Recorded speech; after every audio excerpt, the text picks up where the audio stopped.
Bom, dando sequência à nossa série de podcasts, a gente, através de chamamento público 01/2024, fez um termo com o CREA, o termo 57/2024, onde a gente resolveu, olhando para a profissão, valorização profissional, o nosso sistema, principalmente para o CREA-MG, fazer uma série de eventos com as engenharias, com a agronomia, as geociências e o design. E hoje a gente está aqui, né, com o doutor Eduardo. Eu vou pedir para ele se apresentar agora. A gente comprou o passe dele de BH. O presidente Marcos Gervásio, que fica em BH no CREA, saiba que é difícil trazer a turma daí para cá, como é difícil levar a nossa turma para aí também. E estamos aqui com as engenheiras Carolina e Paulo, que estão sempre nessa retaguarda com a gente, também ajudando a gente a desenvolver esse processo, esse projeto que a gente está fazendo aqui. Então, antes de vocês se apresentarem, eu vou pedir, doutor Eduardo, eu recebi um áudio, currículo, eu gostaria que você doutor, e tal, falasse das áreas, porque nós vamos tratar de 4 situações aqui muito atuais. Então, gostaria que você colocasse as suas credenciais, por favor. Nome, formação, as áreas de atuação, por gentileza. Ok, agradeço o convite, Karim. Muito bom estar aqui com vocês hoje. Falar de temas que são muito importantes realmente para a agronomia, né? Engenharia agronômica de uma forma geral. Meu nome é Eduardo Buxan, eu sou natural de Belo Horizonte. É até estranho falar isso, né? Uma cidade grande e que tem agrônomos. Realmente a gente tem alguns agrônomos. Tem até um grande amigo meu, que é o Samuel Petracone, lá do diretor financeiro do CREA também. Formamos no curso, na escola juntos, e depois os dois nos tornamos agrônomos, somos dois de Belo Horizonte. E agronomia realmente é algo apaixonante, né? Formei na Universidade Federal de Lavras em 2006, onde eu também fiz mestrado e doutorado em produção vegetal. Depois eu parti para o pós-doutorado mais para a parte de solos, fertilidade, nutrição. Depois eu pensei sobre a minha carreira e me tornei professor. Então hoje sou professor universitário, atuo no curso de agronomia, também nos cursos técnicos, né, curso técnico em agropecuária, na zootecnia. Para mim, a agricultura é apaixonante, então produzir alimentos, estar ali no campo é uma coisa muito boa, sempre me encantou muito. Minha família também é de origem do campo, assim, meu avô era agrônomo, tanto por parte materna quanto por parte paterna, então sempre gostei muito da área, tive outras oportunidades, segui outros caminhos, mas a agronomia foi o que mais me encantou para a vida, e até hoje, sempre que eu posso falar do tema, me deixa muito feliz, né? Carolina? Bom, sou Carolina Oliveira, eu sou engenheira ambiental. Sou especialista, né, em gestão e manejo ambiental na agroindústria e no mercado de carbono. Paula? Sou a Paula Capelli, sou peixe fora d'água, sou engenheira civil. Não, mas quando fala d'água, tem engenharia de pesca, agronomia também. Peixe fora d'água, tô no Mas pesca. ela fez biomedicina, então tem alguns aspectos, querendo ou não, dentro da agronomia, tem né, dentro a dessa parte questão, de nós trabalhamos. pesquisa. Paula Barreirinha não é mole, não. Fez biomedicina, engenharia civil mesmo. Né? Civil. Veio de Santo André para cá. Eita, você falou do nosso diretor financeiro do CREA. Ele, por intermédio dele e de outros diretores, do Bernardo, do CREA, a gente está trazendo, a gente trouxe o Gustavo aqui, porque a ideia é o Instituto fazer uma parceria com a Sociedade Mineira de Engenharia Agrônoma. Então, seja assim, que o cara que for nosso associado aqui vai naturalmente fazer parte da Sociedade Mineira de Engenharia Agrônoma. Então, a gente esteve junto no evento do Confé em Brasília, conversando com eles, com o presidente Marcos Gervásio. Então, breve o Instituto vai dar esse salto. Aliás, nós estamos aguardando a sociedade se organizar lá para que aqui funcione uma parte da Sociedade Mineira de Engenharia Agrônoma, porque nós percebemos que você falou assim, você começou falando só agrônomo, engenheiro agrônomo, porque tem gente que não sabe que o agrônomo é engenheiro. É engraçado isso, né?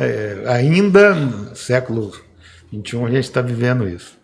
Eduardo, dentro da nossa filosofia de trabalho aqui, de perguntas, da gente bater esse papo, a gente procura trazer temas assim. A gente fez uma uma série de propostas para falar de engenharia, geociência, agronomia, mas ficou muito livre para nós escolhermos o que a gente falaria na engenharia. Então, a gente já falou de concessão rodoviária, a gente já falou de Lean, a gente já falou de inovação, de IA, na essência, inclusive com uma pessoa que ele fez o projeto assim, da escolha do terreno até o pós-venda, locação, ele foi usando IA em todas as etapas. Fez uma loja e essa loja foi locada, inclusive comparando, né, o estudo de uma arquiteta com o IA, e aí todo mundo pôde escolher. A gente falou de algumas outras áreas da agronomia, a gente falou com a turma do design, fez um com o pessoal da engenharia química, que se intitularam Arquitetos da Indústria. Então, a gente está abrindo bem o leque para mostrar a valorização profissional, mostrar a importância dos engenheiros em todo o processo, né? No país do agro, como é o nosso, quando você fala que você gosta, todo brasileiro tem que gostar, porque, direto ou indiretamente, nós vivemos do agro e a engenharia está em todo o processo do agro.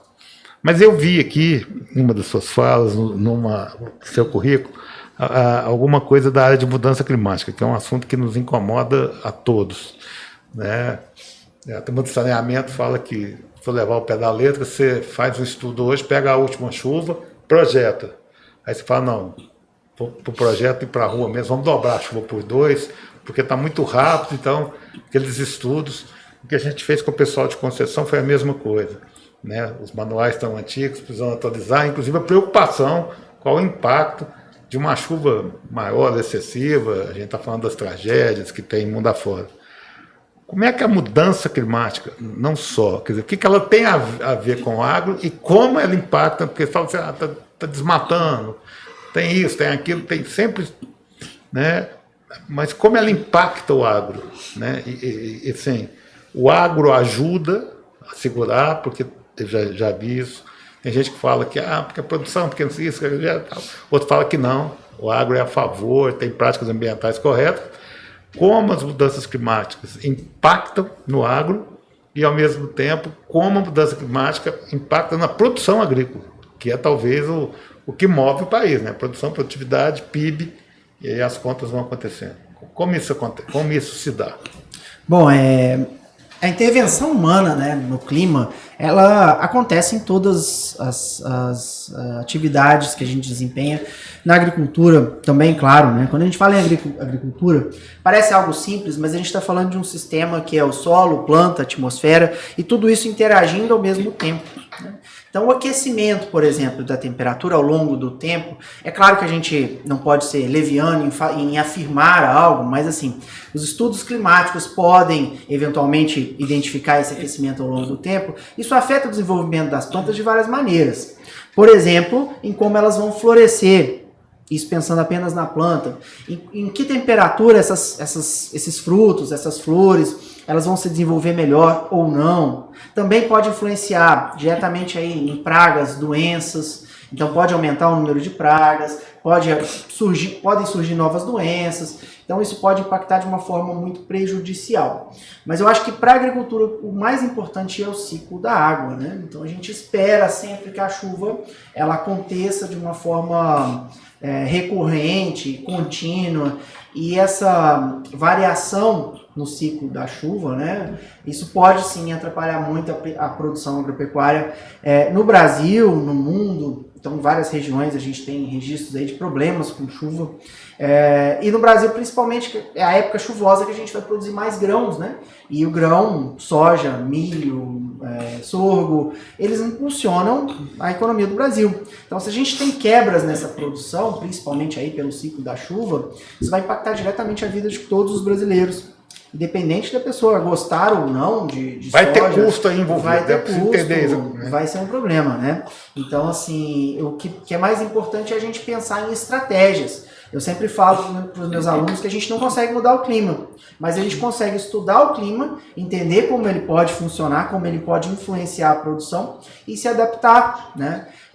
Então, o grande desafio é esse, em como nos adaptarmos a essas mudanças e, em paralelo a isso, como mitigar essas mudanças, né?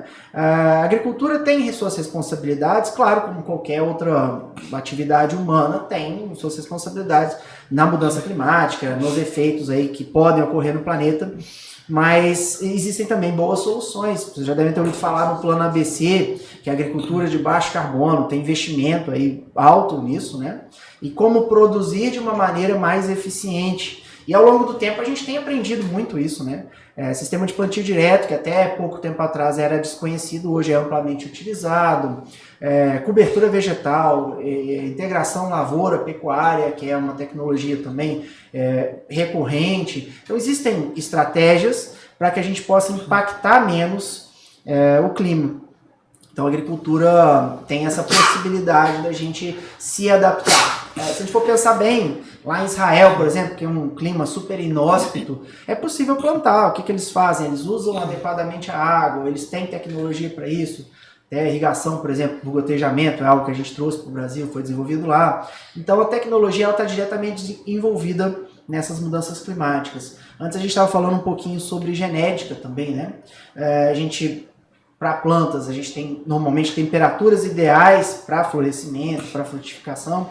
E como é que a genética pode trabalhar nisso? A genética pode adaptar ou escolher as plantas que são mais adequadas para um clima, para uma temperatura mais elevada, uma possível deficiência hídrica que pode vir a ocorrer. Então a pesquisa científica, ela sempre foi muito importante e continua sendo, e agora pensando no viés aí da mudança climática, né?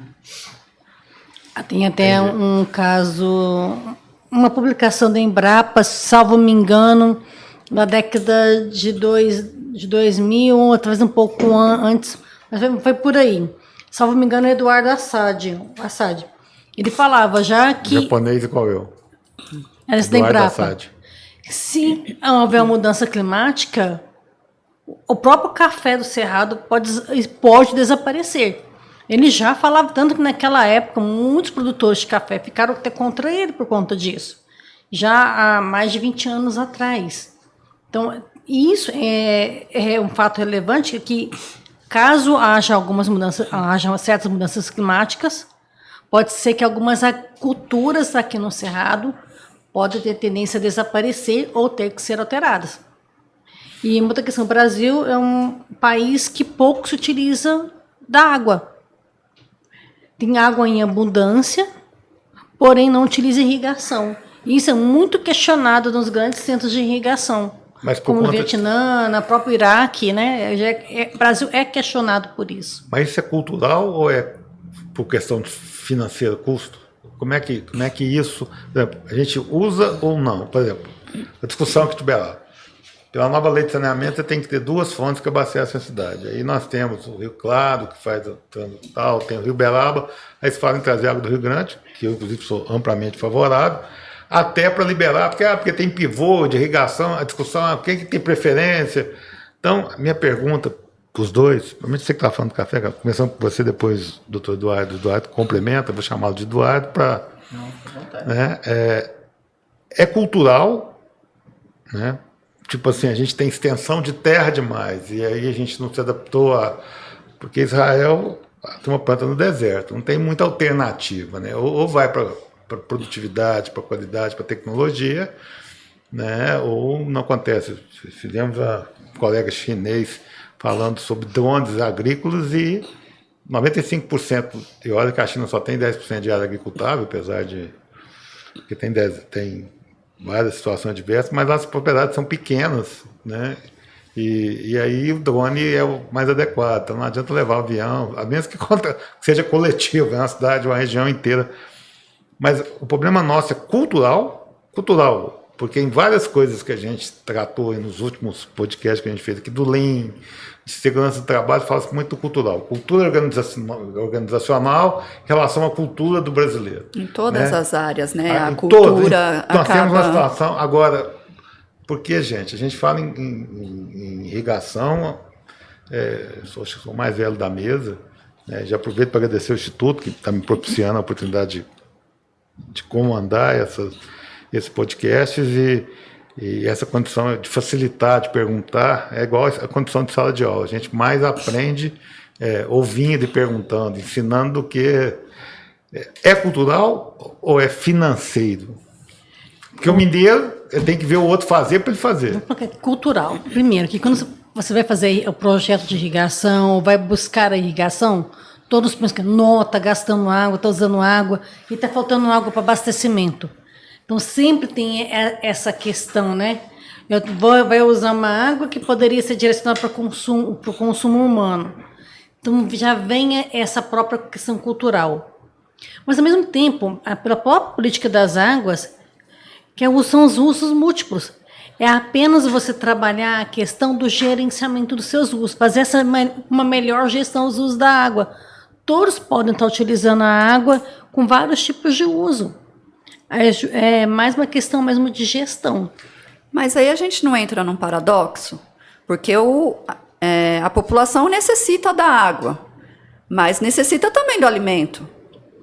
Então, é assim, a água está sendo direcionada para a agricultura, mas em retorno vai ter o alimento para a segurança alimentar da população. O Eduardo depois explicar que ele entende muito mais de irrigação, mas, por exemplo, o gotejamento, que poderia ser muito mais utilizado, ele não gasta tanto, não consome tanta água como no pivô de aspersão.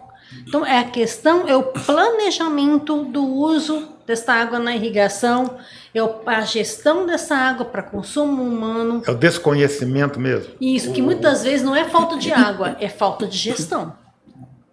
E de como utilizar essa água. Isso, talvez seria até um outro podcast para tratar justamente desse tema. Todo mundo que vem aqui fala assim, foi muito bom, a primeira série da Netflix. Podemos fazer mais 2 ou 3 capítulos. Isso é importante, porque a gente está levando conhecimento e informação, e isso é legal.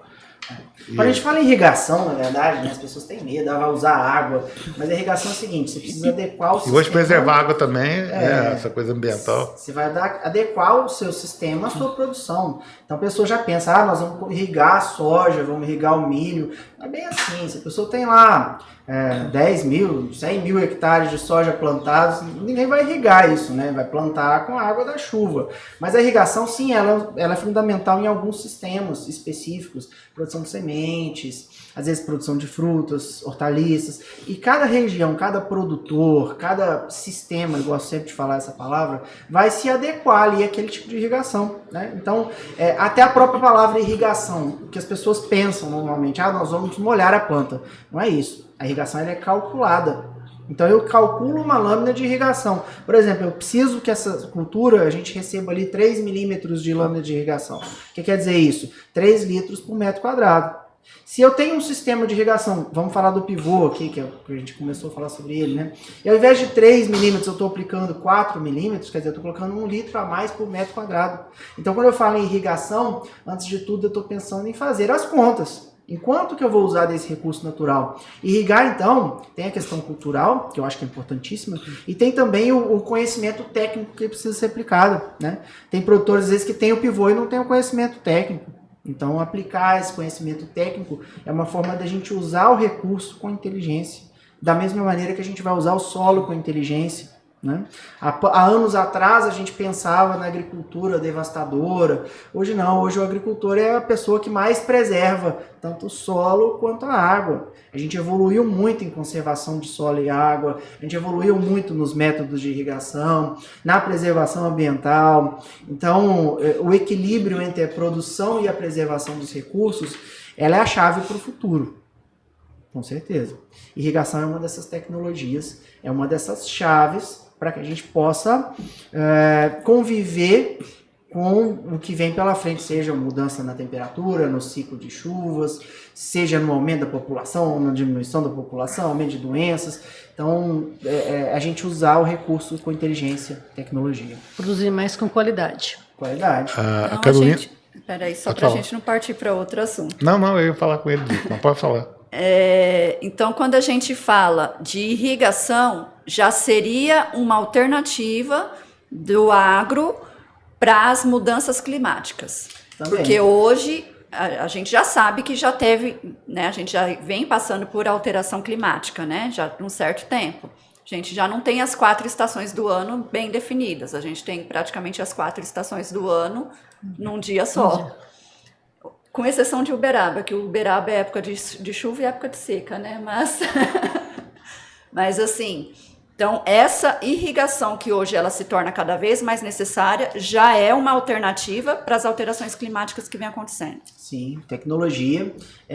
A tecnologia não está nem sempre no equipamento, né? Mas na nossa capacidade de mensurar. Então hoje a gente tem aí sensores que antes não existiam, a gente tem uma capacidade de avaliar o sistema inteiro de uma forma que antes a gente não conseguia, né? Então até a questão das mudanças climáticas mesmo, você pegar os dados aí de 30, 40 anos atrás, os equipamentos eles eram diferentes também, né? Então hoje a gente tem muito mais acurácia. Hoje você pega o telefone, você sabe se vai chover daqui uma hora ou outra, tá certo que nas últimas semanas tem errado muito, mas assim, você tem essa possibilidade, então o acesso à informação é muito maior, né?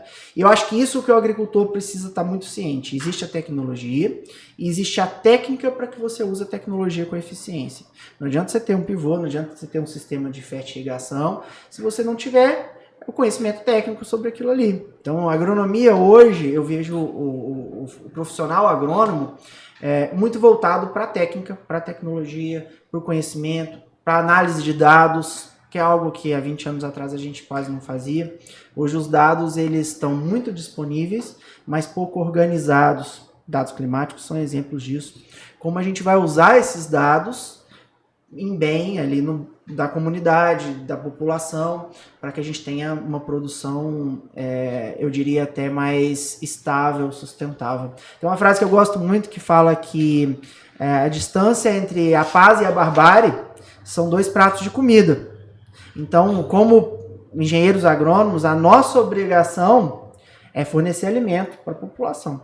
E hoje o Brasil tem esse papel, que é uma coisa muito bonita, né? A gente fornece alimento não só para os brasileiros, a gente fornece para grande parte do mundo. Então é uma responsabilidade muito grande que a gente use a tecnologia para produzir alimentos em quantidade e qualidade adequados. Então a gente pode dizer que a produção de alimentos hoje, devido a essas alterações todas, essas novas tecnologias, ela está cada vez mais impossível de acontecer sem um profissional técnico. Não tem mais aquela questão do produtor rural somente, claro, para pequenas produções, né?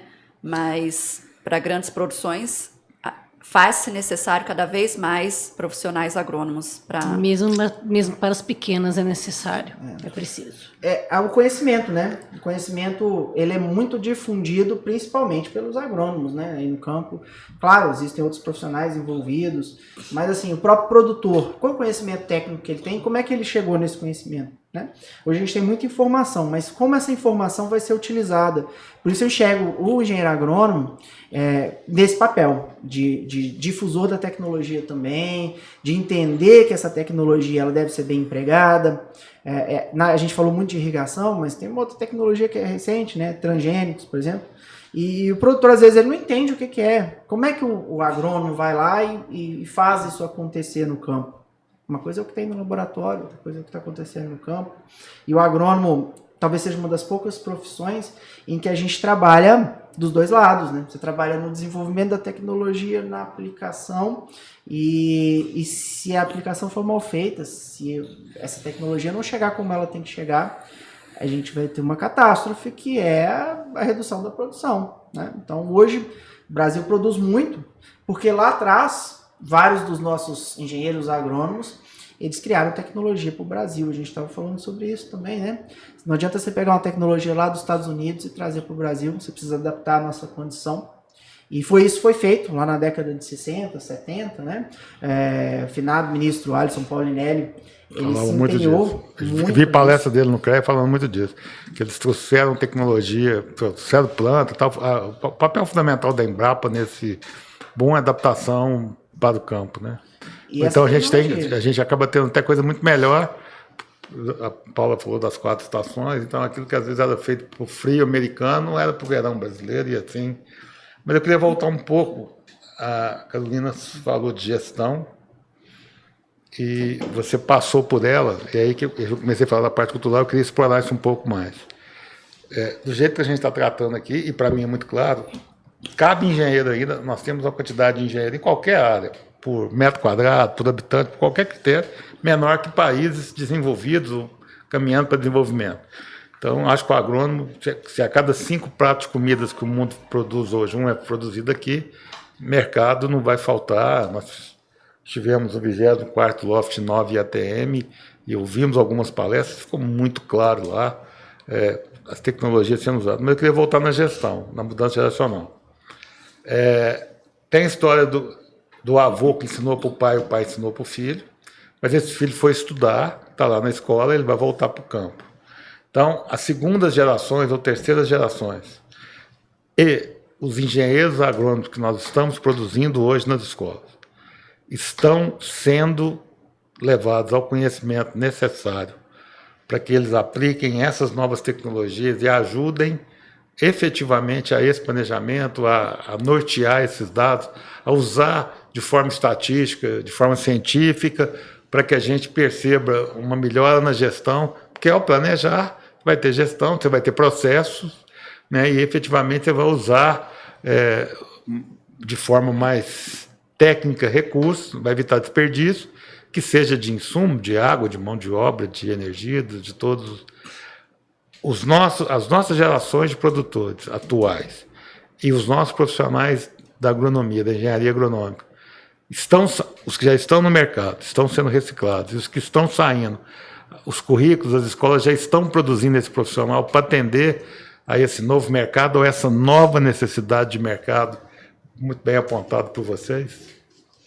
Bom, eu penso que os currículos, eles sempre mudam depois do mercado. E na agronomia isso fica muito claro. Por quê? Porque existe uma provocação sobre o que está acontecendo, né? E existe uma resistência grande também, né? A gente não pode mudar tudo porque o mercado agora tem uma nova perspectiva. Mas os cursos que não se adaptam, eles não vão sobreviver. Da mesma maneira, os profissionais que não se adaptam às mudanças, eles também não vão sobreviver. Então, eu acho que isso vem depois desse estímulo do mercado. A tecnologia, às vezes, ela chega no campo antes. Isso é um problema também, porque a tecnologia chega, as pessoas não sabem usar adequadamente, e em determinados momentos essa tecnologia pode ser queimada. Então a formação técnica, hoje, ela tem que ser mais rápida do que ela era 20 anos atrás. E hoje a gente tem recursos para isso, a gente tem internet, a gente tem inteligência artificial, a gente tem outros caminhos. Eu acho que o mais importante, que eu pelo menos tento passar para os meus alunos, eu acho que isso é um ponto que deve ser sempre feito, é em como encontrar a solução. Né? Problemas a gente vai ter, dificuldades a gente vai ter, mas como a gente vai chegar nessa solução? Aquele profissional que consegue se desenvolver nesse ritmo do mercado, ele precisa ter habilidades que vêm antes da tecnologia, né? São as chamadas soft skills, é a capacidade dele resolver ali o problema que está perante ele. Né? Então, eu acho que a formação do profissional tem que ter bases muito sólidas, e tem que ter essa capacidade. Por que eu falo das bases muito sólidas? Não adianta só a gente pensar na tecnologia sem ter o conceito. E o aluno normalmente quer a tecnologia. Mas o que você tem de conceito hoje que você consegue entender essa tecnologia? Então acho que a gente tem que ter bases fortes, resolver problemas, e a partir daí a gente incorporando a tecnologia. O mercado sempre vai chegar a tecnologia antes. Mas os nossos profissionais, eles precisam saber interagir com isso. Carolina? Bom, eu concordo com o que o Eduardo falou. Os alunos hoje, eles estão recebendo uma grande carga de informações da mesma forma que os professores. Hoje estamos na era da informação. Se brincar, já está até passando já dessa fase. Então, as informações estão chegando a cada instante. São informações novas. Um exemplo aqui na área de geotecnologias. O que você aprende hoje, daqui a um ano, se você não estiver se mantendo atualizado, você vai, espera aí, como é que faz mesmo? Tanto de coisa nova que vem, que chega, de novas informações, novas técnicas. Então, é algo que acaba sendo um aprendizado contínuo. Não só para o aluno, mas para o professor também. Vocês estão falando, gente, é uma coisa que dei aula durante 25 anos formando profissionais. Mais fácil é a conclusão do curso, é sair da sala de aula. Né? Basicamente, na grande maioria das escolas, o aluno não precisa estudar nem uma hora a aula equivalente a uma hora de estudo. Se ele fizer metade, ele vai passar sem grandes dificuldades, sem grandes... Mas a gente sempre alertava ele que a hora que você formar, você começa a estudar. Não é que teoria e prática, o que ele está vendo na escola, não é isso não. É porque, quando você é estudante, quando você está fazendo estágio, quando você está aprendendo, você pode perguntar qualquer coisa de qualquer jeito, você pode ser estudante. A hora que você se torna profissional, e ninguém nunca pergunta onde você formou, ninguém nunca pergunta quem te deu aula, e ninguém nunca pergunta com quanto você passou. Então você não pode culpar ninguém que não seja você mesmo pela formação que você adquiriu.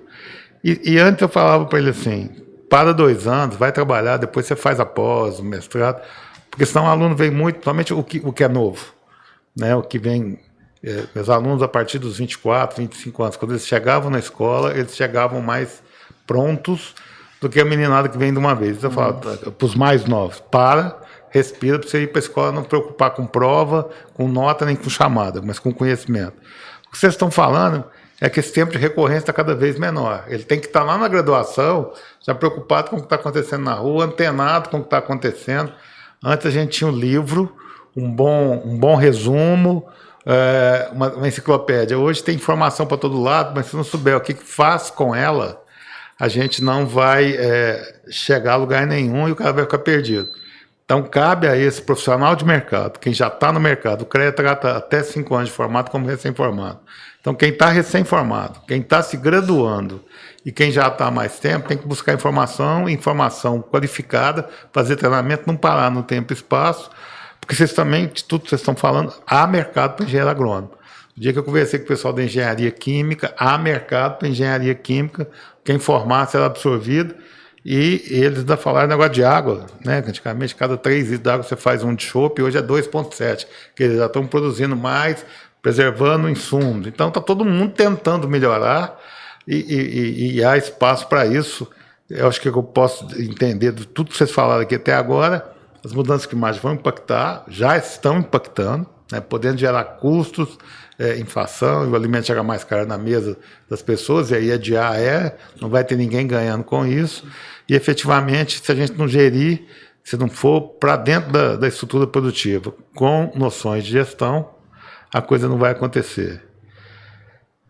E quando a gente fala disso, a gente falou de inovação tecnológica, já está falando de inovação. Você fez questão de frisar, Eduardo, que a irrigação é uma inovação. A inovação, mudar o modelo mental, a forma de pensar, já é uma inovação. Mas de que forma?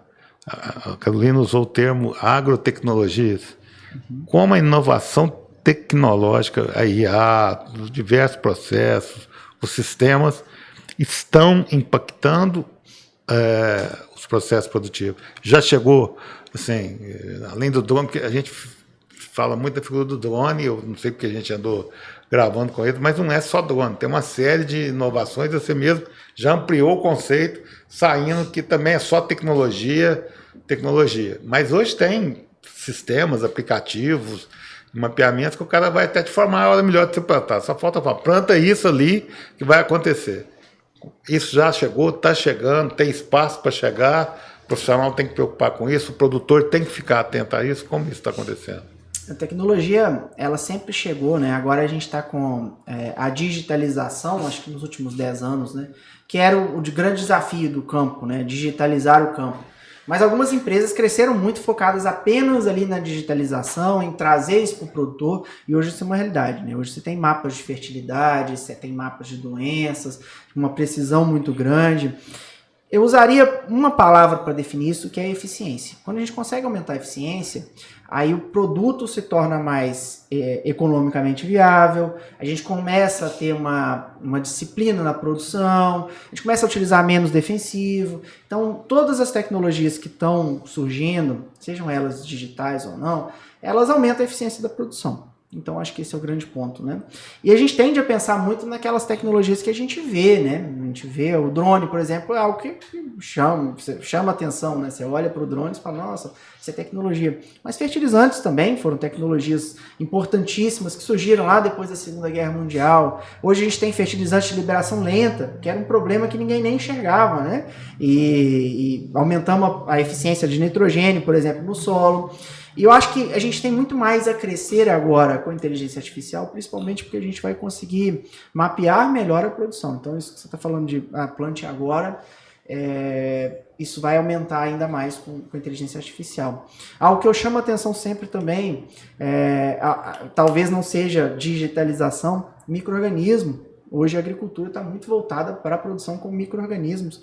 Então você vê aí controle biológico, você vê fertilizantes que se utilizam de micro-organismos, ou micro-organismos de recuperação, por exemplo, de fósforo do solo.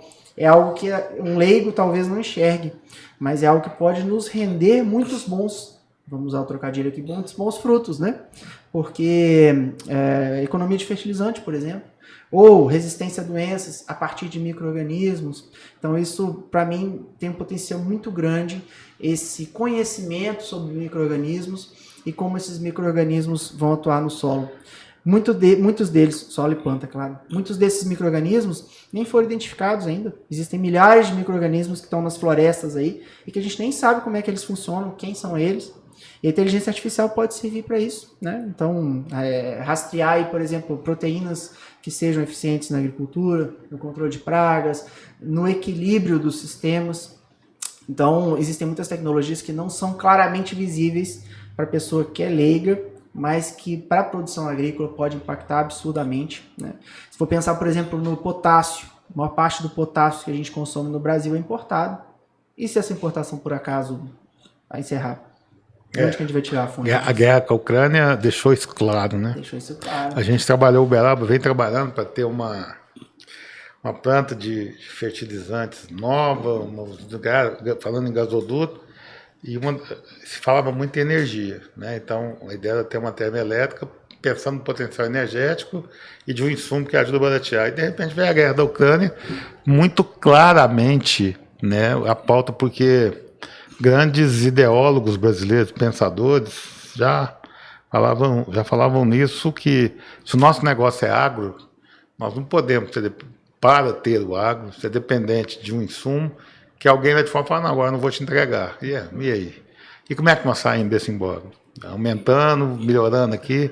Você tem alguma sugestão para a gente ajudar a sermos autossustentáveis no potássio? Nos insumos em geral.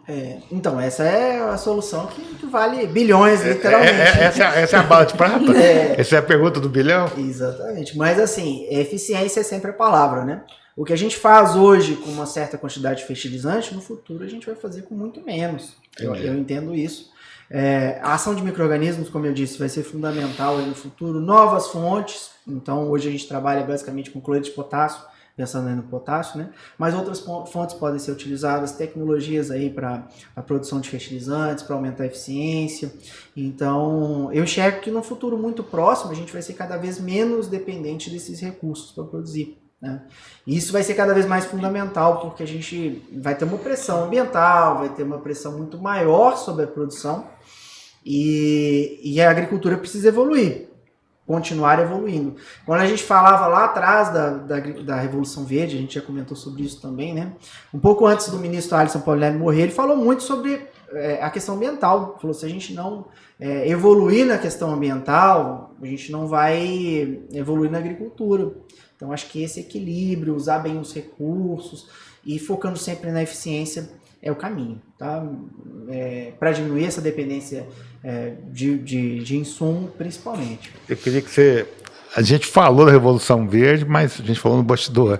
Então nós precisamos falar aqui. Você podia esmiuçar um pouco mais da Revolução Verde, porque depois eu vou voltar para a gente fazer um paralelo entre inovação tecnológica e mão de obra, que isso é uma grande preocupação.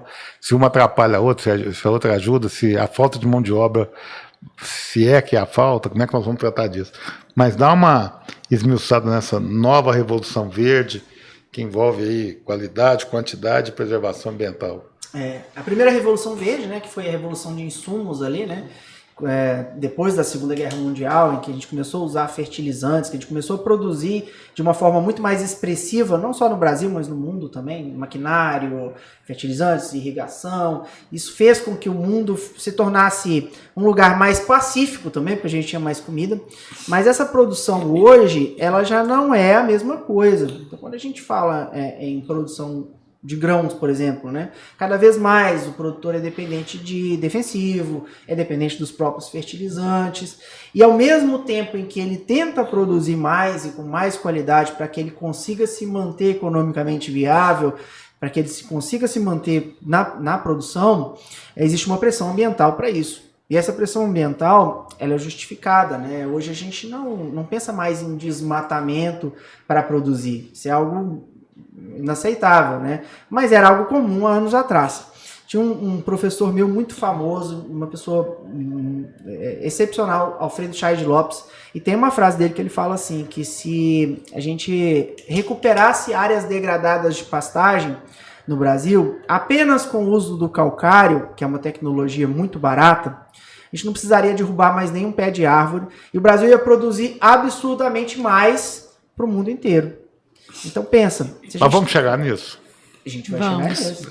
Por que eu estou falando disso? Uberaba virou geoparque. E são 3 os gigantes, né? O Chico Xavier, os dinossauros e o zebu. Uhum. Eu tive a felicidade de ter escutado mais ou menos essa frase. Ele falou em usar. O presidente da BCZ, nós estávamos atravessando, ia ter solenidade nesse momento. Eu fui representando uma entidade, não vem ao caso aqui, e na hora que a gente estava caminhando, o presidente da BCZ fala para os avaliadores, um espanhol e um uruguai que inclusive morou aqui. Nós vamos dobrar a produção de carne até 2033, sem desmatar mais nenhum metro quadrado de floresta. Ele nem chegou a falar aqui. O espanhol parou, virou, o que você está falando? É isso que eu estou falando. Nós vamos dobrar a produção de carne sem desmatar. E sem mexer no equilíbrio do gás carbônico. A solenidade só foram os dois falando disso.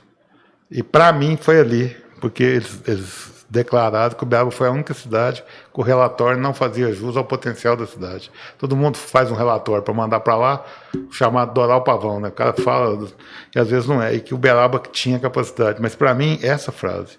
Então, quando você fala de recuperação, a gente percebe o tamanho da riqueza do Brasil, né? Porque você me diz o seguinte, nós não vamos ter potássio aqui, mas nós vamos usar cada vez menos. Então a gente vai continuar produzindo, vai ganhar eficiência, vai usar menos, vai ficar menos dependente. E aí, sobrando lá, os caras vão ter que vender para a gente talvez mais barato, porque a gente é grande consumidor. Né? A história do gás. Então nós podemos dizer que nessa primeira onda de Revolução Verde, segunda onda, o Brasil vai estar à frente dos grandes países produtores. O Brasil já é um dos maiores, só aproveitando o que a gente já fez. Porque houve muito incentivo para muito desmatamento no passado, porque ninguém tinha essa noção. Né? Então não há que se falar em crime ambiental por aquilo que se desconhecia, que era uma regra e não uma exceção. Uhum. Mas então nós vamos chegar nisso, a Revolução Verde vai passar por dar esse salto de qualidade. É isso, Eduardo Carolina? É isso, Carolina? Sim, nesse caso da pastagem, né? A pastagem degradada, ela emite muito gás carbônico. Então, a tendência hoje não é só a questão de produzir mais, e com mais eficiência, e com gastando menos recursos. A questão também é o mercado, a exigência lá fora do mercado de carbono. Então, a partir do momento que eu consigo utilizar meios, técnicas produtivas que consiga absorver o gás carbônico também, eu estou melhorando a minha eficiência também. Então, ao reformar uma pastagem, aí eu estou reduzindo a emissão de gás carbônico. Então, já estou ganhando mais, ganhando uma melhor qualidade também na região. Então, esse é um fator também que está melhorando também no processo produtivo também. Então, hoje o mercado de carbono, dentro da agricultura, do agronegócio, ele tem uma possibilidade de expansão e de melhoria fantástica. O lá fora é bem engraçado, né? Por exemplo, nós estamos esse acordo do Mercosul, que é assinado, mas não implementado. Tem hora que eu sou engenheiro civil, tá? Estou aqui. Mais um peixe fora d'água. Mas pronto para ser pescado. Não, mas o mediar é bom por isso. Mas eu tenho a percepção que se exige muita coisa ambiental. Sabe aquela história do faço o que eu faço, o que eu falo, mas não faço o que eu faço? Uhum. eu vejo assim, a Europa moralmente não qualificada para ficar cobrando aquilo que a gente não tem. Vou dar um exemplo bobinho aqui. Quando eu fiz com o pessoal da Engenharia Química o podcast, eles estavam falando dos padrões de eficiência da cerveja. Então tem o padrão alemão, o padrão belga. Tem um tipo de cerveja que a Bélgica produz, que a gente não pode produzir aqui, é fermentação a céu aberto. O que tiver, vem, depois a gente separa. E o Brasil não deixa. Então a gente vai lá fora, paga caro por uma cerveja, todo mundo fala, nossa, cerveja é belga. Só que aqui a gente não pode fazer. E lá eles fazem. O que está nessa cerveja? Sim, porque se a gente tem padrões. Então, tem hora que, assim, há uma exigência. E ficou muito claro recente com a declaração do presidente do Carrefour, do pessoal da França, que tem hora que eu acho que nós estamos sendo exigidos, estamos dando respostas. Essa é a percepção que eu tenho aqui. Muito mais eficiente de preservação, de cuidado com a natureza, do que quem está nos cobrando. Tem gente falando e não fazendo, e cobrando de gente que está fazendo. Nós sabemos que pode melhorar. Tudo pode melhorar, né? Tudo pode ser melhor. Não tem uma exigência lá de fora que às vezes ela é meio assim, proteção de mercado interno e não realmente preocupação com o ambiente, com o vídeo. Não estou sendo brasileiro demais, assim, não estou sendo muito ufanista. Porque eu acho que a engenharia brasileira e a engenharia agronômica especificamente dá muita resposta, porque nós temos código florestal, a gente tem uma série de requisitos, e todas as vezes que eu vejo, a legislação está sempre mais apertando, e me parece que já há uma consciência assim, do produtor de que ele quer dar essa resposta porque ele sabe que vai ganhar dinheiro. De usar o meio ambiente a favor, eu acho que é mais ou menos o que você disse. Né? Quando usa a técnica a favor, além de você ter bons processos de gestão e boas tecnologias, nós estamos falando em ganhar dinheiro. Há um investimento que o retorno compensa para o mercado interno e para o mercado externo. Não é isso? É isso. É bom a gente sempre falar que o produtor é a pessoa mais interessada na preservação, né? Mas o protecionismo, ele existe, claro. Existe por quê? Porque o Brasil, ele dá show não só na Europa, né? Ele dá show no Brasil inteiro. Quando a gente fala em produção agropecuária, você anda, nos Estados Unidos, por exemplo, você anda quilômetros no tal do Corn Belt, produção de milho, você não vê uma árvore. Eles não têm essa preservação que a gente tem. Aqui a gente anda, né, na estrada, você enxerga a produção e junto preservação ambiental. O brasileiro consegue fazer isso. E o nosso custo de produção ainda continua mais baixo. Quer dizer, a gente tem todas as possibilidades para produzir alimento de uma forma super equilibrada. Só nossa agricultura é ter metade do subsídio que o francês ganha, né? Pois é, o francês principalmente, né? Na França existe essa característica do pequeno produtor e que existem as associações cooperativas e eles têm um protecionismo enorme. Não vou falar mal da França, porque até minha família é francesa. E existe isso, porque eles protegem o produtor deles. Mas o problema é quando eles protegem o produtor deles atacando o nosso produto, né? Porque existe o livre comércio, eles compram se quiserem. E a gente vai chegar nesse dia em que a gente vai falar se vocês comprar do Brasil se vocês quiserem, né? A gente espera que isso foi falado agora. É só 0,5%. Fica aí que a gente abastece outro mercado. Talvez a gente ainda não consiga, mas talvez a gente não consiga também porque essa pressão externa é muito grande. Né? Então o Brasil ele tem que... O Brasil ainda não é um player, apesar de tudo gigantismo, de ser a 8ª economia do mundo, ainda tem outras barreiras. Né? Exatamente. A dificuldade que é criada para que a gente não chegue no nível máximo de produção hoje. Né? Então tudo isso existe. E o que a gente precisa fazer é trabalhar, continuar equilibrando a produção e fazer técnica, melhorar a eficiência. E o Brasil tem potencial para chegar muito mais longe do que a gente está hoje. E preservando a sua biodiversidade. Preservando a biodiversidade. A gente já passou, parece que não, mas a gente já tem praticamente 45, 48 minutos a gente tem quase 50 minutos conversando e foi um bate-papo assim. A gente começou falando de mudança climática, o impacto disso na produção, a gente falou da inovação, passeou pela Revolução Verde, falou dos processos. Eu quero voltar, antes de entrar em melhoramento genético específico, a gente falou da profissão, falou de mercado de trabalho, falou da importância dos profissionais recém-formados, dos que estão no mercado e de quem está saindo da escola, buscar conhecimento, não parar ali, porque oportunidades tem. Mas e a mão de obra, assim, como é que está a relação, não só do engenheiro agrônomo absorvendo tecnologia e informação, mas com a mão de obra no campo? Porque, assim, são dois setores que empregam muito, sempre empregaram muito, que antigamente falavam, não, lá na cana, que é a cultura que predomina aqui, nós estamos falando de Uberaba, que é um player importante na produção agrícola no Brasil, dos maiores do Sudeste, né? E aí a gente escuta assim, não, o antigo boia fria da cana foi transformado num profissional melhor, ele teve treinamento, ele foi absorvido, ele tem, ele está mexendo com a colheitadeira, com alguma situação que já envolve tecnologia. E a construção civil, que é a outra ponta da cadeia, que está envolvida aí, às vezes nem tanto. Está faltando mão de obra no campo, está faltando mão de obra qualificada, não está faltando mão de obra, a tecnologia vai substituir. Porque todas as vezes que a gente falou em qualquer das áreas, é muito claro que o IA não vai eliminar o fator humano. Então, que é a tecnologia que hoje mais assusta. Mas como está a relação do produtor, do campo, com relação à mão de obra, não só do formato, mas aquela mão de obra que atua no campo mesmo, que está ali no dia a dia, que está plantando, produzindo, mexendo com a planta, mexendo com a terra. Como isso está acontecendo? Como é que está esse processo hoje? Acho que a grande reclamação sempre do produtor rural é a mão de obra, né? A mão de obra, principalmente braçal, cada vez mais difícil no campo. Então, sim, a tecnologia ela ajuda principalmente a diminuir esse impacto sobre essa mão de obra braçal. A gente hoje tem muitas tecnologias aí que são usadas, tanto em maquinário, quanto no próprio planejamento, mapeamento. Então, hoje a gente tem diminuindo o impacto sobre essa mão de obra, porque é realmente um trabalho muito desgastante, né? Tá no campo, só quem está lá mesmo sabe. Mas eu vejo a tecnologia nesse trabalhando... país tropical como nós, país de trópicos. Né? Pois às vezes está 38 graus, a pessoa não tem noção do que é você ficar 8 horas a 38 graus trabalhando, né? Então... realmente é desgastante. Mão de obra eu vejo como o grande gargalo aí para qualquer produtor rural hoje. Qualquer pessoa que você conversar vai falar a mesma coisa.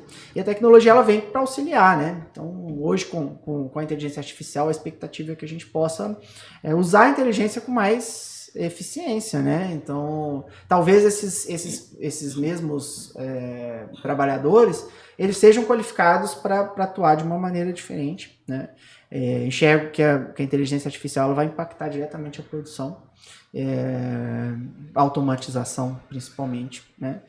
O grande desafio que a gente tinha até pouco tempo atrás no campo era a internet. Então eu falava, tem um maquinário que tem conectividade, mas você não tem rede de internet. Agora tem. Agora a internet já está muito mais ampla, você tem a rede 5G, você já tem as redes por satélite, a Starlink, então você já consegue ter uma conectividade maior, e eu acho que a partir daí esse maquinário ele também vai se tornar mais automatizado. E esse impacto vai gerar, assim, às vezes um incremento de investimento, mas com aumento de produtividade. E aumentando produtividade, aumentando produção, a tendência é que lá na frente, né, porque toda tecnologia é muito usada, reduz valor, e a tendência é que você pode chegar a ter melhores preços, né? Ganhar em produtividade e ganhando o que é interessante para o produtor, que é remunerar o capital dele investido, o tempo.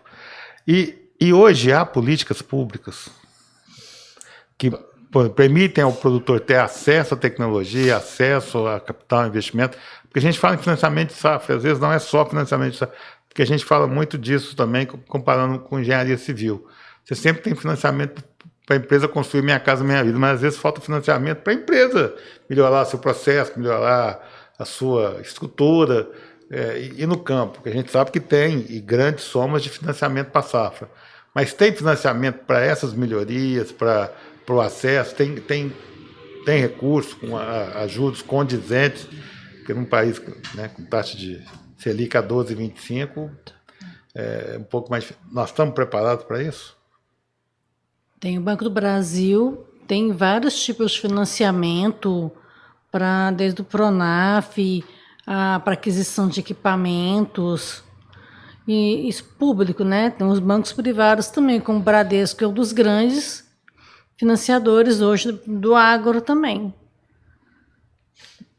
Até placas fotovoltaicas, se eles quiserem instalar na sua propriedade, seja para uma bomba para casa mesmo, não para fazer as usinas, mas para uso mesmo ali da fazenda, existe. E o produtor está consciente, está tomando esse recurso, isso já está percebendo isso? Ou tem? Não, o assim, produtor desde que eu me ainda entendo por gente, eu escuto que o Brasil tem dinheiro, não tem projeto. Porque com certeza, se tu pegar um recurso para fazer uma fotovoltaica, vai ter que ter projeto.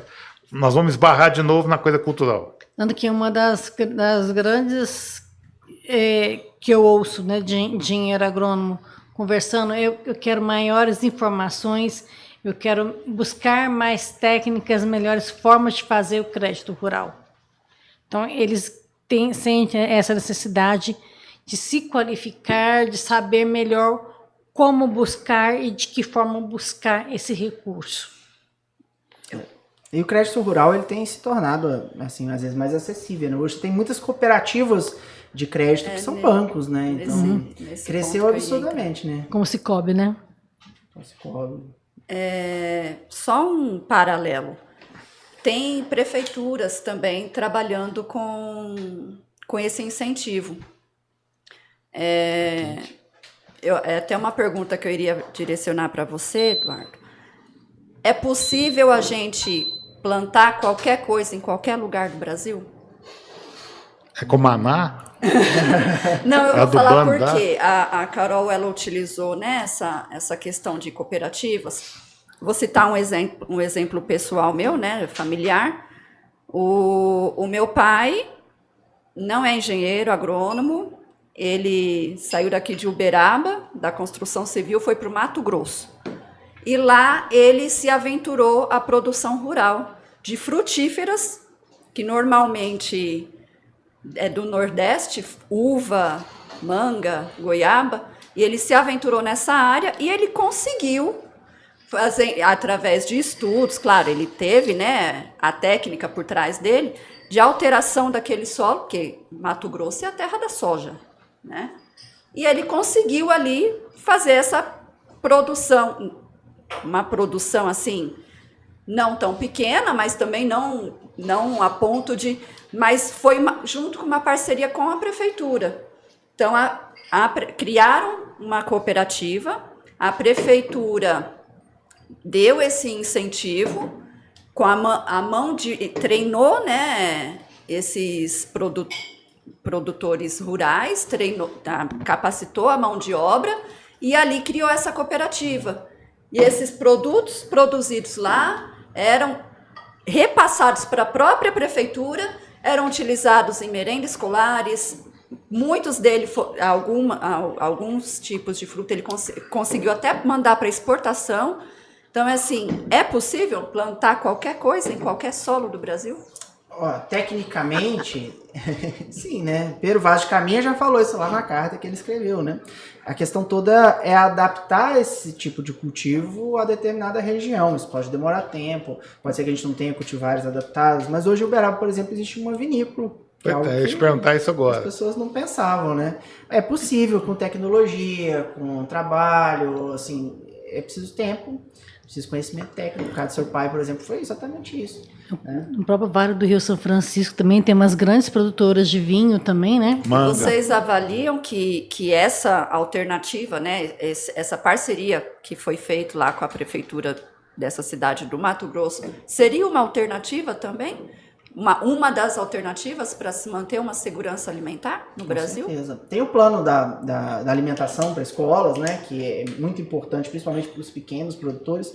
E eu acho que o papel do poder público na agricultura está justamente aí, em propiciar que o agricultor produza, né, se desenvolva e não atrapalhar a produção, não dificultar. Então, acho que quando tem essas iniciativas público-privadas que estimulam a produção, que dão ali esse pontapé inicial, isso é muito bom. Uberaba também, isso já tem sido feito em alguns casos, em outras cidades, e o papel da prefeitura é justamente isso, não só a prefeitura, mas... E isso cabe para o pequeno, para o médio e para o grande produtor. Cabe tecnologia para todo mundo. Essa coisa de não precisar de grandes extensões para diluir tecnologia, acho que isso também já está ficando um pouco por terra, não está não?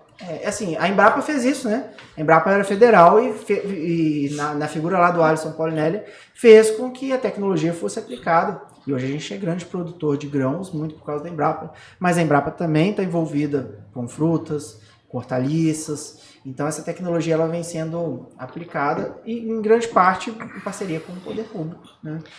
E daí também que vem a questão também onde que envolve a alimentação e a saúde, alimentação e a segurança alimentar. É onde que você começa também a trabalhar questões de alimentos com qualidade e que visem também proporcionar saúde também.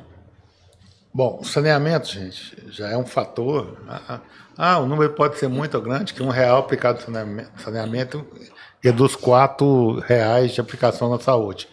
Acho que é claro, né? Porque já está mais do que estudado. A criança que não enxerga isso, tem problema, não tem óculos, vai para a escola, tem problema visual.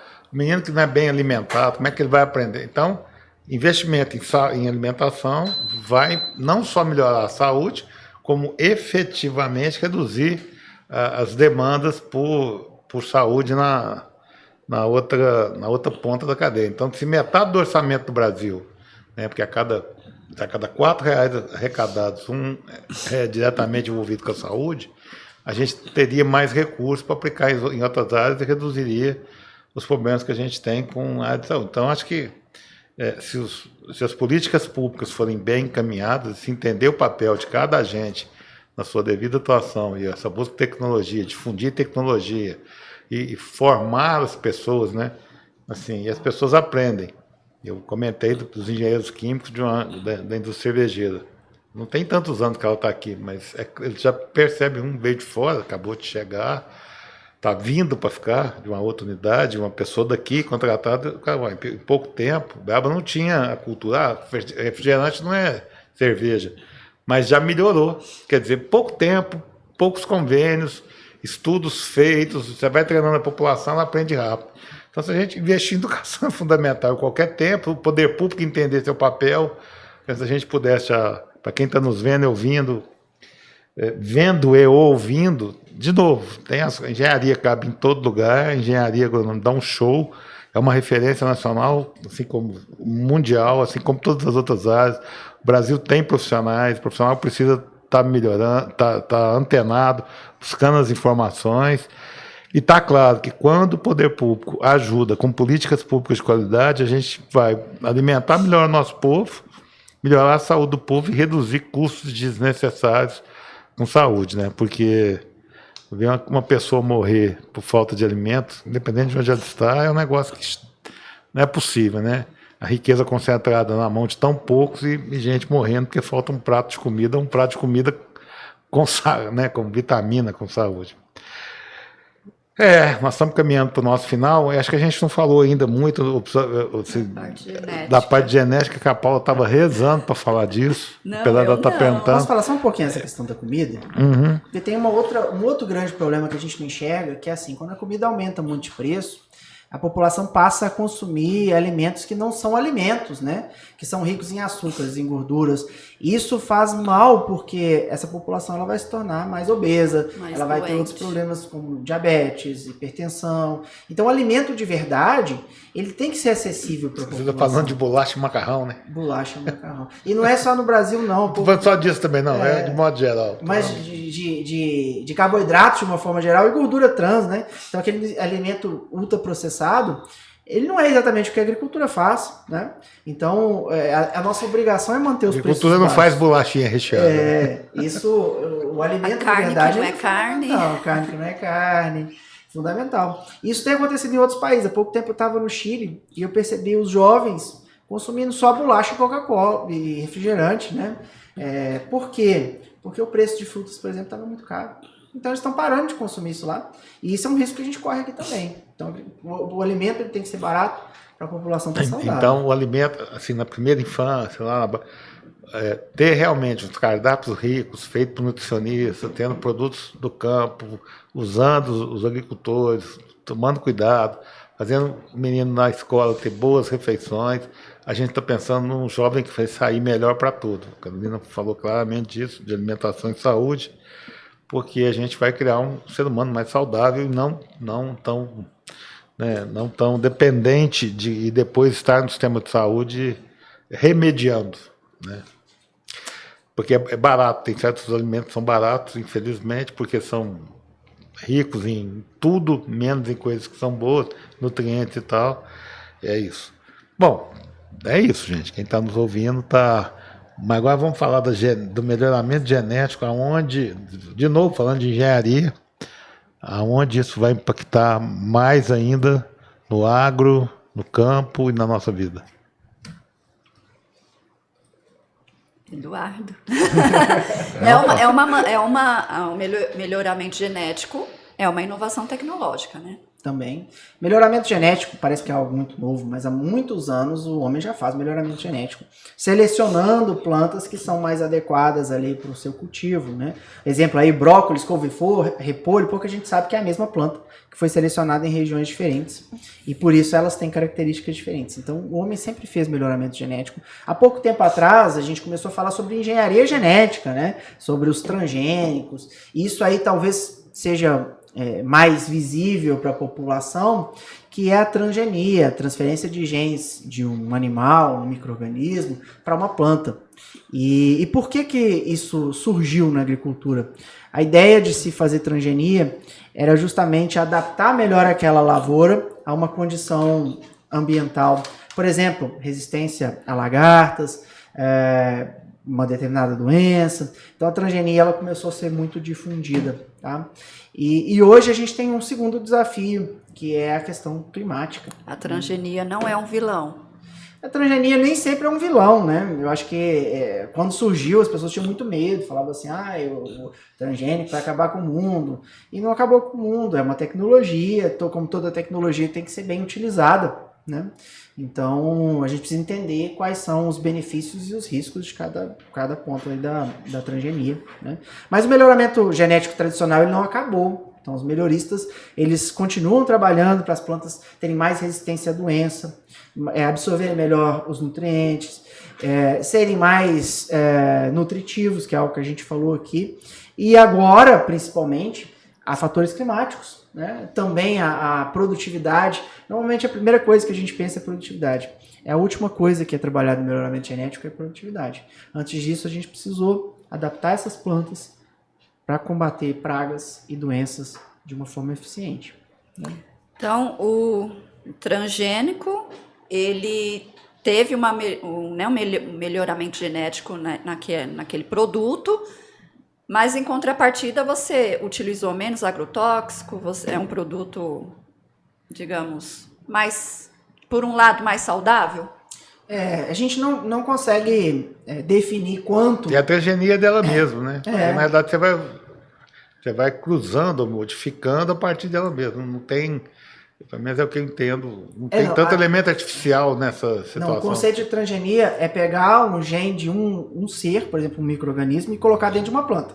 Isso é transgenia. Mas o melhoramento genético, ele é melhorar a própria planta. Então não tem nada de transgenia, são duas coisas diferentes, né?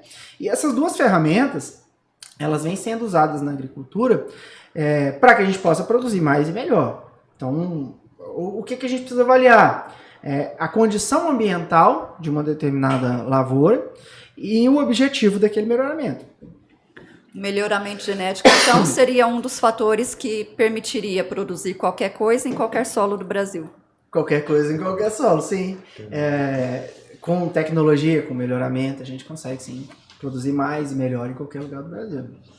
E essa modificação genética, aí, né, os dois, eu estou direcionando para o Eduardo, mas a Carol também, se quiser colaborar. Teve o currículo, ela tem que contribuir. Então, não seria uma alteração da genética por completo daquela planta. Seria adaptá-la a condições melhores. Em grossas palavras, seria isso. Vamos comparar, porque eu falei daquele caso que teve famoso aqui, que destruíram uma produção de alguém que estava fazendo uma soja transgênica. É um caso famoso. Nós vamos voltar a lembrar o que era aquela soja transgênica e aonde a melhoria genética ainda atuou nela depois, para a gente exemplificar. Então, a transgenia, desculpa, ela foca especificamente num ponto, né? Por exemplo, ali no combate a uma lagarta. Então, acho que era o caso que eles estavam fazendo ali. Ou no combate a uma doença. Então eles pegam um gene de um ser que é resistente àquela doença e colocam dentro da planta. É muito específico, né, para aquilo. O melhoramento genético é selecionar na população o que tem de melhor. Então, se eu sou mais adaptado ao frio, eu sobrevivo ao frio, aí existe algum gene em mim que vai me dar essa resistência. A planta é a mesma coisa. Se ela sobrevive ao frio, é porque algum gene deu ali aquela característica para ela. E a gente vem fazendo isso ao longo do tempo. Então, o melhoramento genético, por exemplo, para café, que a gente estava conversando agora, ele pode permitir que a gente produza café de qualidade em regiões que talvez já não tenham mais uma temperatura adequada para isso. Entendi. Carolina, quer acrescentar algum comentário nessa fala, nesse assunto? Não, deixa só para o Eduardo mesmo comentário, que eles pontam aqui o doutor, e realmente o que ele falou que que eu concordo. O Eduardo, ele usou uma frase logo no início da fala dele, da irrigação. Uma semente, ela precisa de uma lâmina d'água, né? Uma determinada lâmina d'água. Então, a genética não seria só trabalhar com a melhoria dessa genética desse produto, né? A genética seria você analisar toda essa genética daquela semente para você chegar numa eficiência melhor, para você descobrir do que ela precisa para adaptar ela de uma forma melhor e você conseguir ter uma... Naquela região onde ela está sendo plantada, que tem toda uma influência climática. Uma irrigação mais eficiente, com menos, né, uso de água, por exemplo. Ou até mesmo para sobreviver, né, uma escassez hídrica. Um uso menor de fertilizante, por exemplo. Exatamente. Então, você engloba tudo isso. Exatamente. Não é só melhorar. O estudo para você descobrir do que ela precisa, necessita, quais são as condições, as melhores condições dela, para você poder trabalhar aquele solo e dar melhores condições para ela de se desenvolver, gastando menos, inclusive. Economizando, claro. Eficiência, né? Como eu disse, você pegar, por exemplo, uma soja que é cultivada no Rio Grande do Sul. Essa soja não consegue ser cultivada em Uberaba. Por quê? Porque essa planta, ela tem uma condição de luminosidade que vai fazer com que ela floresça no Rio Grande do Sul, mas não em Uberaba. Então, a gente não consegue mudar o clima, mas a gente consegue adaptar plantas, a gente consegue adaptar o solo, principalmente, àquela condição climática. E a genética entra aí. Que tipo de planta eu vou conseguir usar nessa condição? Caso da soja, mas também para milho, para olerícolas, para frutas, funciona da mesma maneira, né? Um exemplo típico, por exemplo, o mirtilo, não sei se você já ouviu falar do blueberry, né? Que é uma frutinha de clima temperado, hoje já está sendo cultivada aqui no Cerrado. E o que foi feito? Foi se selecionando ali plantas que fossem adaptadas para essa condição. Aqui em Uberaba mesmo a gente já tem por sinal, a minha filha falava, mãe, eu quero blueberry. Eu falei, da onde você tirou isso? Dava um trabalho achar blueberry para ela, hoje eu já consigo achar aqui em Uberaba. Até maçã, né? Um tempo atrás a gente quando que comia maçã? Só você viajasse de avião. Hoje o Brasil tem uma produção grande de maçã. Então o melhoramento genético ele está justamente nesse trabalho. Em como a gente vai conseguir fazer com que essas plantas produzam numa condição que a gente chama de edafoclimática, que a gente não consegue mudar. Aí entra a questão do melhoramento. Se o clima vai mudar, nós vamos ter que melhorar essas plantas. Se a gente vai ter menos água, nós vamos ter que melhorar essas plantas. Se a gente não fizer isso, a produtividade vai cair absurdamente, a gente vai perder eficiência, e aí a produção vai cair. Então a gente pode falar que a área da pesquisa ainda é a área que mais necessita de profissionais. Pesquisa é fundamental. E até mesmo o melhoramento genético, até mesmo para melhorar o uso de defensivos agrícolas, para reduzir a quantidade de defensivos agrícolas que se é aplicado. Também pode até associar isso também. Exatamente. Se a planta é mais resistente à doença, você vai aplicar menos, por exemplo, se ela é mais resistente a fungos, você vai aplicar menos fungicida. Se ela é mais resistente a insetos, você vai aplicar menos inseticida. Né? Então, existem esses dois caminhos para fazer isso, seja a melhoramento convencional ou a transgenia, mas o objetivo acaba sendo o mesmo, é que a gente produza melhor, com mais eficiência. Né? Bom, nós estamos caminhando para o nosso final. Acho que a gente explorou bem os assuntos que a gente queria falar nesse podcast de engenharia agronômica. Eu queria já, antes, agradecer o Eduardo e a Carolina.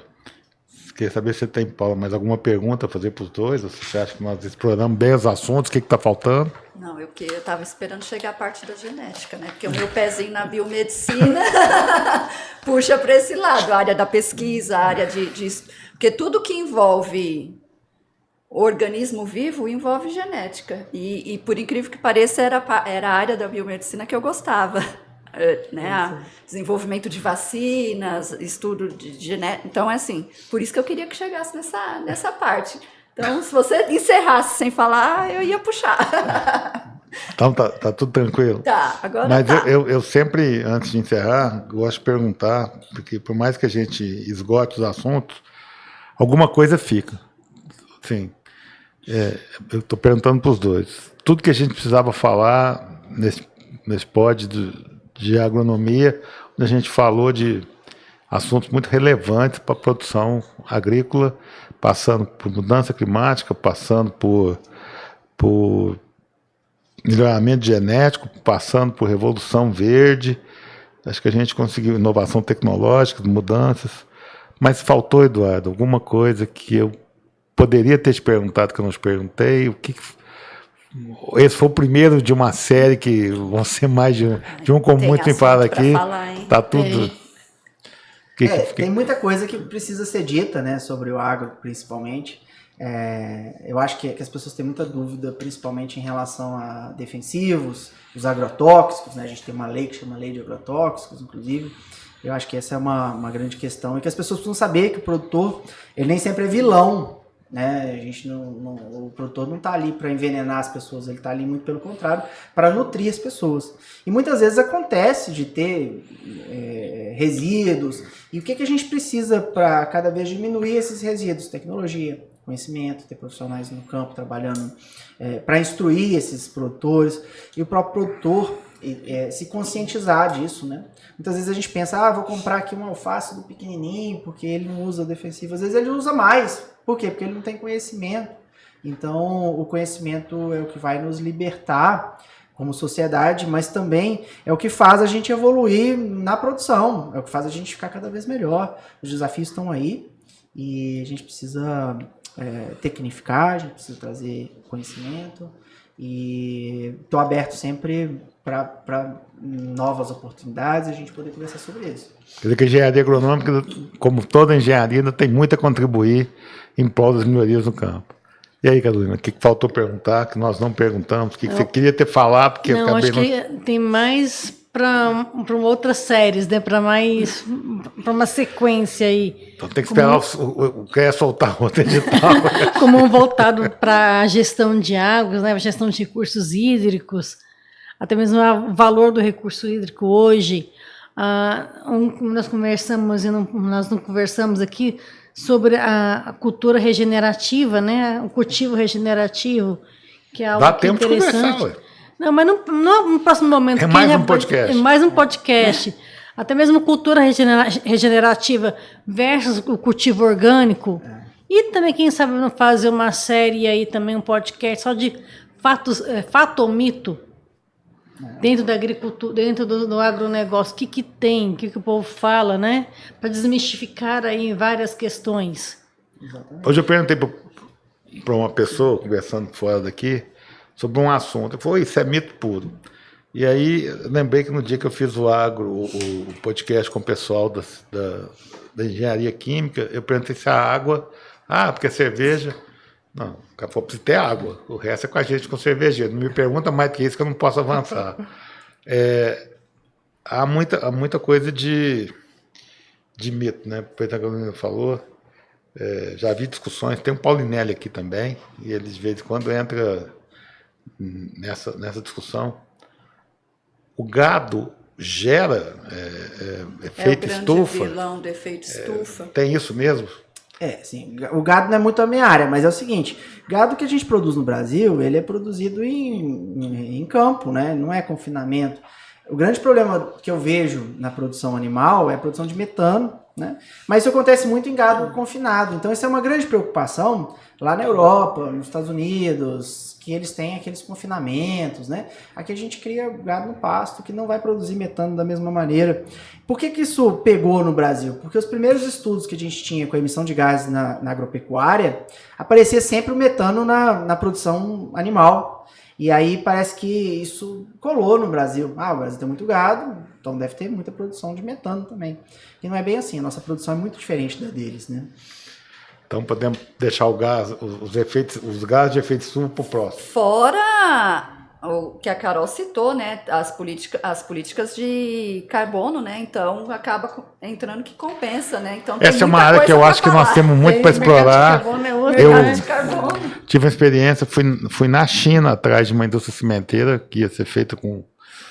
Nós temos aqui a fertilizante, a atual Mosaic, na época era fosfértil, ainda era estatal.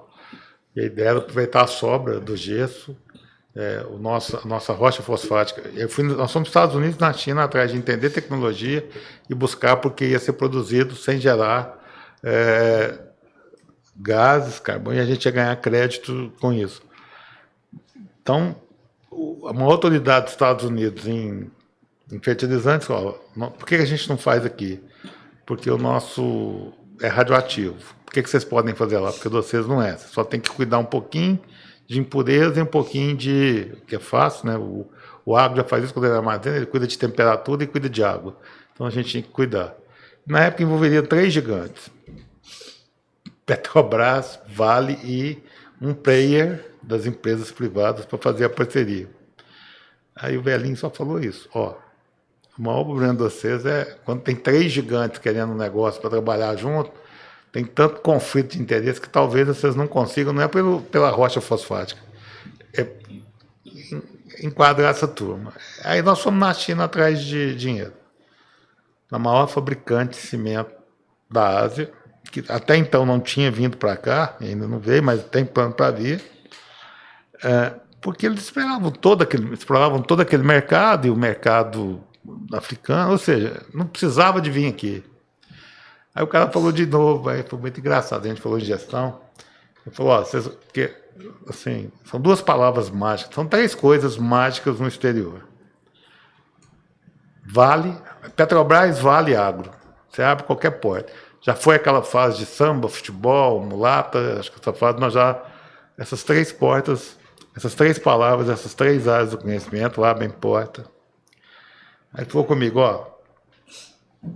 tá aqui de cada lado meu tem um professor universitário, isso é outra coisa. Né? Lá eles usam o conhecimento acadêmico a favor dos negócios, não fica duelando, então a Tríplice Hélice funciona melhor, porque toda grande indústria lá tem os assessores, professores acadêmicos, então a tecnologia. O cara falou comigo, dinheiro não é problema. Com a Vale, a Petrobras, a gente faz qualquer negócio, não tem importância nenhuma, temos todo o interesse. Agora é o seguinte, manda para mim quanto que eu vou investir, que taxa de atratividade eu vou ter e o tempo de retorno. Se vocês conseguirem essa informação para eu achar isso aqui, dinheiro não é problema. Então eu sonho com a época que nós seremos o país que vamos valorizar o conhecimento mais ainda, gerar políticas para isso e efetivamente usar o nosso diferencial, não ser dependente, naquilo que nós somos mais importantes, sermos dependentes de importação, minimizar isso, né, usar o que nós temos. Então eu queria agradecer em nome do Instituto de Engenharia e Arquitetura, aos 2 estarem aqui, a Paula, que hoje dividiu comigo, ao Instituto me convidar para fazer esse trabalho de intermediação, onde eu tive a companhia da Paula, que é sempre agradável, e ela somou muito por um assunto bacana, né, que é uma área que ela trabalhou, e dizer que esse projeto que é feito em parceria com o CREA-MG realmente busca levar conhecimento. Então, Eduardo, isso foi gravado, vai para o ar, será dividido. Eu fui fazendo perguntas, e a Paula também, para a gente poder depois fazer cortes, porque quem quiser assistir ao vivo, assistir inteiro, eu recomendo, mas se o cara quiser ver só as pílulas de 5 a 10 minutos, ele vai ter muita informação qualificada. Então, de coração, não foi fácil te trazer aqui, mas obrigado por aceitar o nosso convite. A Carolina é prata da casa, mas eu sei que ela movimentou céus e terra e ela fez gesto o tempo inteiro aqui. Olha o horário, olha o ar-condicionado, olha não sei o quê. Muito obrigado, Carolina. Valeu demais. Nós Estamos caminhando aí para o final dessa série, com muito trabalho e esforço, mas está sendo muito gratificante. Acho que nós fomos muito felizes, o Instituto foi feliz nos temas. Então, quem vai nos assistir essa série de podcast, acho que vai ter muita informação boa. Quem sabe o Eduardo não vem para uns próximos também, né? Para estar agregando mais conhecimento. Mais para frente a gente traz ele de novo aqui, com certeza. Obrigado. Leva nosso abraço para sua terra lá. Valeu. Obrigada. Eu que agradeço o convite, muito bom estar aqui com vocês. Sempre que puder, podem me convidar que eu venho. E assim, foi muito gratificante aprender um pouquinho aqui também com vocês, discutir, ter essa oportunidade. Obrigado. Valeu. Chinês, é só